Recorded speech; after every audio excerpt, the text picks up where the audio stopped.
Mes chers frères, mes chères sœurs, rapidement, rentrons dans le vif du sujet.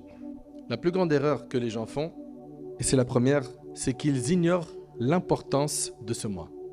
Tu ne peux pas valoriser ce mois si tu ne connais pas son importance. Donc, la plus grande erreur que font les gens pendant Ramadan, c'est qu'ils ignorent son importance, sa place auprès d'Allah, son mérite. Et tu ne peux pas valoriser quelque chose quand tu ne connais pas sa valeur. C'est vrai ou c'est pas vrai?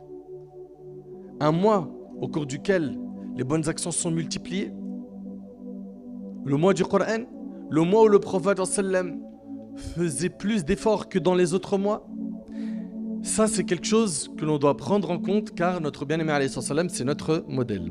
Très bien. Deuxième erreur que font certains, je dis à chaque fois certains, parce que je sais qu'il y en a parmi vous, alhamdulillah, ils ne sont pas concernés par tout cela. Ceux qui sont concernés, qu'Allah les guide, il faut leur relayer l'information pour qu'ils se réforment. La deuxième erreur, c'est qu'il y en a, à l'idée d'entendre que Ramadan approche, ils se sentent mal à l'aise. Pourquoi? Pourquoi ils se sentent mal à l'aise? Selon toi, mon frère. Toi? Non. Ouais, toi.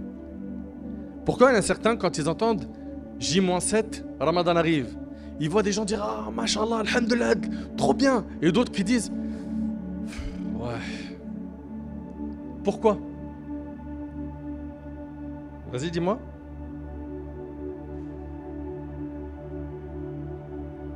Parce qu'il va pas manger toute la journée. Non, c'est pas pour ça. Oui, madame. Barakallahu fiki. Parce qu'il va devoir, parce que c'est trop la honte sinon, arrêter des péchés qu'il faisait avant. Et tu l'entends, hein? Lui dire, bon, Ramadan il arrive, on fait un break d'un mois, tous les jours je te ferai de dua.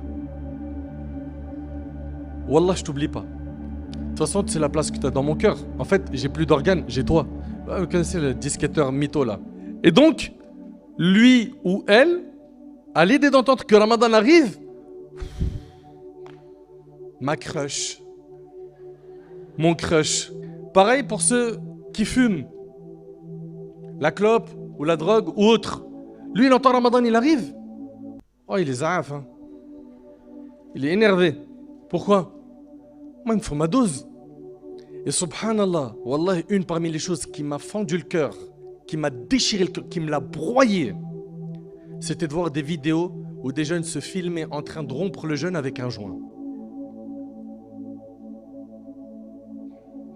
Et ces vidéos-là, peut-être vous les avez vues, elles ont circulé partout. Parmi les erreurs qu'on a pendant Ramadan, il y a le fait de veiller longtemps la nuit sans tirer profit de cette veillée. Ils font quoi le soir? Ils vont pas au tarawih. Certains, ils sont en bas de l'immeuble, ils sont en train de fumer, écouter de la musique, papoter, ok? Ou bien, d'autres, le soir, ils sont sur leurs écrans. Allez, vas-y, j'enchaîne des lives TikTok jusqu'au matin. Comme ça, on va faire des bêtes d'ambiance. Mais la bête d'ambiance, elle se trouve à la mosquée, dans l'adoration d'Allah. Vous faites n'importe quoi. Et d'ailleurs, si vous avez des amis à vous qui vous encouragent à faire des lives tous les soirs, peu importe sur quel réseau, pour papoter d'autres choses que de dîn, bannissez ça. Votre temps, il est trop important. Et le prophète sallallahu alayhi wa sallam a dit vrai quand il a dit il y a deux bienfaits qui ne sont pas appréciés à leur juste valeur, la santé et le temps libre. Le temps libre, c'est quand la mort elle frappe une personne que là il se dit mince, si seulement je pouvais prolonger ma vie de quelques minutes pour faire quelques adorations. Est-ce que l'ange de la mort va accepter? Est-ce qu'Allah va t'accorder ce délai? Jamais de la vie. Donc veiller sans utilité. Et à la fin, qu'est-ce qui se passe? Ils veillent jusqu'à quelle heure? 3-4 heures du mat sur le net, à mettre de la musique à fond dans leur voiture, et ils sont dehors, ils sont postés. Et à faire des désobéissances, et à parler avec des filles, bref. Et après, qu'est-ce qu'ils font? Ils dorment vers les coups de 3-4 heures du mat. Pour les meilleurs d'entre eux, ils vont se dire venez les gars, on prend quand même un repas. À la sunna. 3 heures du matin, il dort, il ne se réveille pas pour subh. Grave erreur. Et il se réveille quand? Après l'asr. Et ça fait partie des grandes erreurs de certains jeûneurs. Parmi les erreurs pendant le mois de Ramadan, il y a le fait d'accorder trop de temps aux écrans. Les écrans, il va falloir les diminuer. Ils rentrent à la mosquée pendant Tarawih, ils font des TikTok. Ils font des lives. Ouais, regardez, on est en train de courir. Mais t'es pas au parc. Ouais, regardez, l'imam, il est en train de faire quoi? Là, je suis en live, là. Et en selfie. Je fais une vidéo et un snap. Mais respectez l'endroit. Vous êtes dans la maison d'Allah. Le prophète, il a dit que les endroits les plus aimés d'Allah, c'est les mosquées. Les mosquées, c'est des endroits qui sont valorisés dans notre religion. On y trouve normalement quoi? La sérénité, la paix, la quiétude, le repos, le calme. Et pas le désordre, l'anarchie, le mauvais stationnement, les plaintes des voisins. Regardez, oh là là, les musulmans encore, ils ont leur prière de nuit. Et on entend après des voisins non musulmans qui souhaitent la fermeture de la mosquée à cause de l'irresponsabilité d'un des frères qui s'est garé dans un virage qui empêche le bus de circuler. Mais déplace ton véhicule, va loin. Et après, rattrape ce que tu peux des prières. Et ne salis pas l'image de l'islam. Et quand vous rentrez à la mosquée, s'il vous plaît, rendez-vous ce service pour vous, pour tirer profit du mois de Ramadan. Mettez vos téléphones du début de l'entrée de la mosquée à la sortie en mode avion. Et j'invite même les responsables des mosquées à mettre des mots, surtout pour nos frères et nos sœurs qui viennent pour Tarawih et qui y vont là-bas. C'est un effet de mode où ils y vont pour se divertir et pas pour se ressourcer spirituellement. Il y a des gens, ils vont là-bas parce qu'ils ont besoin de purifier leur cœur, parce qu'ils ont besoin de sérieux. Et toi, tu viens, tu saccages ce sérieux. Parce que tu veux t'amuser, tu crois que tu es au parc. Il y a un moment pour tout. Dans notre religion, il y a du sérieux et aussi le droit de se divertir. Là, tu vas aller prier Tarawih, ou tu vas aller assister à une conférence, ou tu vas aller assister à une halaqa de tahfidh Coran, d'apprentissage du Coran. C'est des moments sérieux. C'est pas des moments de blague. Qu'est-ce qu'ils font vos snaps et vos TikTok sur ce terrain-là? C'est une maladie. Aussi, parmi les erreurs pendant le mois de Ramadan, il y a le fait de manger jusqu'à ne plus pouvoir bouger. Le matin, pour Sahur, il y en a, ils chargent. D'autres, c'est un peu léger, ils prennent quelques dates de l'eau. Par contre, pour le Maghreb, le rendez-vous, là, il est sérieux. Prends de quoi rompre ton jeûne, prie le Maghreb en étant léger, et après, assieds-toi et mange. Certains, qu'est-ce qu'ils vont faire? Ils vont manger, manger, manger, manger, jusqu'à il transpire. Et après, tu le vois, il était assis, mais à un moment, il a glissé. Il n'est plus assis. Vous connaissez ces personnes-là? Il est assis au début sur la chaise, après il glisse de la chaise. Il glisse, il glisse, il glisse. Ce même bonhomme, il va à la mosquée pour Tarawih, il fait 2 rak'at. Il dit, Wallah, c'est bezef long. Non, c'est pas bezef long. C'est toi, tu portes Jabal Uhud dans ton ventre.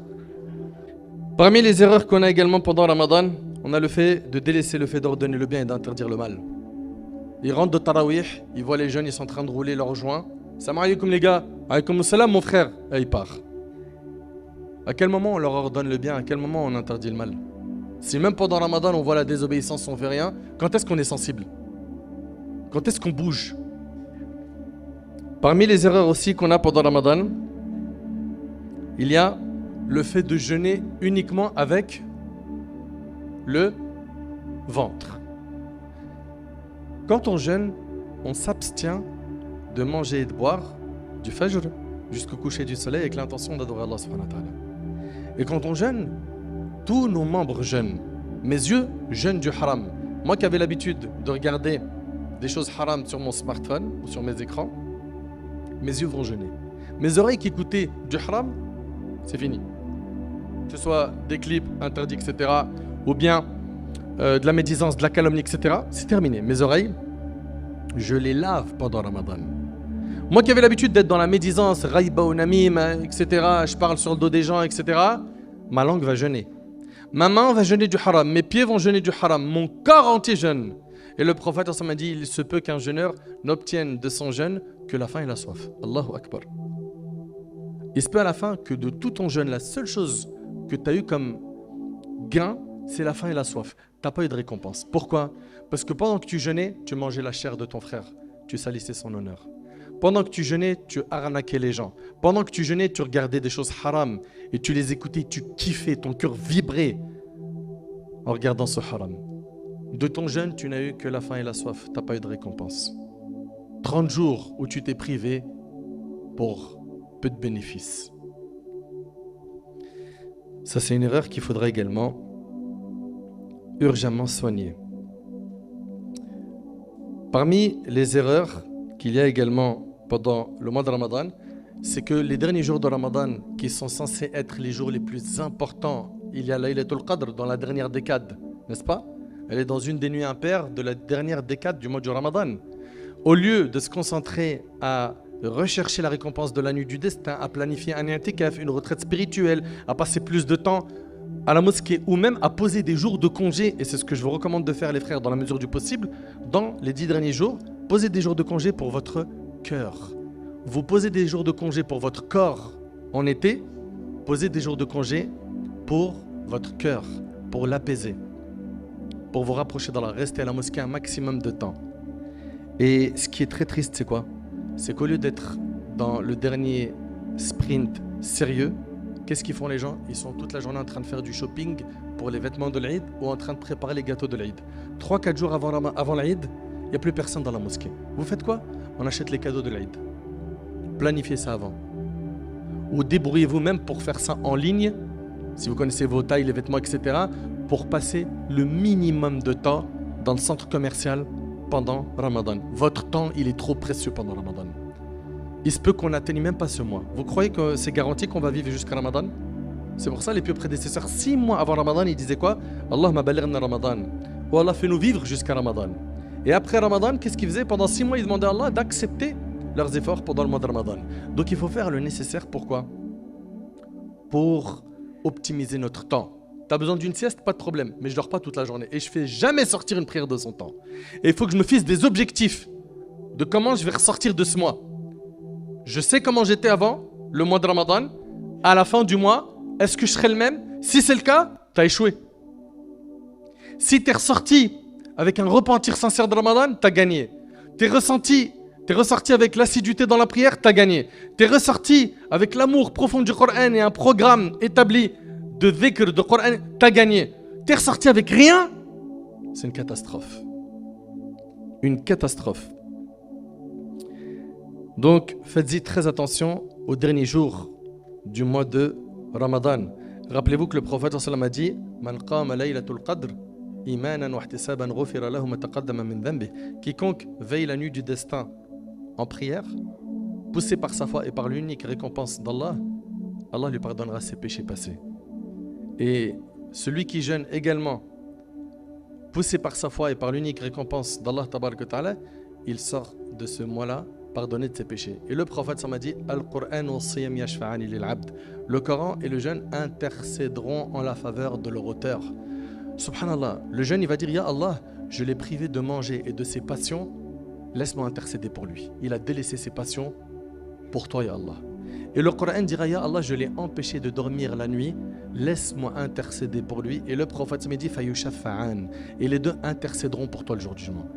Mais pour pouvoir avoir cette intercession, que le Coran vienne te défendre le jour du jugement, que le jeûne vienne intercéder en ta faveur le jour du jugement, il va falloir que tu fasses un mois plein d'adoration de qualité et que tu délaisses le confort, que tu sacrifies de tes efforts, de ta mauvaise fréquentation, de ton temps, que tu t'organises pour être quelqu'un de meilleur après ce mois. J'implore Allah subhanahu wa ta'ala de nous accorder de vivre jusqu'à Ramadan. J'implore Allah subhanahu wa ta'ala de nous combler de bienfaits pendant ce mois. J'implore Allah subhanahu wa ta'ala de nous affranchir du feu de l'enfer pendant ce mois béni. J'implore Allah tabarak wa ta'ala de nous accorder de jeûner et de prier comme lui le veut subhanahu wa ta'ala. Sallallahu tabarak wa ta'ala an yuwaffiqani wa iyyakum li fi'li al-khayrat wa tark al-munkarat. هذا والله أعلم سبحانك اللهم بحمدك أشهد أن لا إله إلا أنت أستغفرك وأتوب إليك حفظكم الله ورعاكم. Je vous aime pour Allah subhanahu wa ta'ala et du plus profond de mon cœur. Le plus grand souhait que j'ai, ainsi que ceux qui appellent Allah, c'est qu'un maximum de gens se retrouvent le jour du jugement au paradis. Mais pour cela, nous on n'a pas de pouvoir sur vos cœurs. Ça, il faut que vous le compreniez.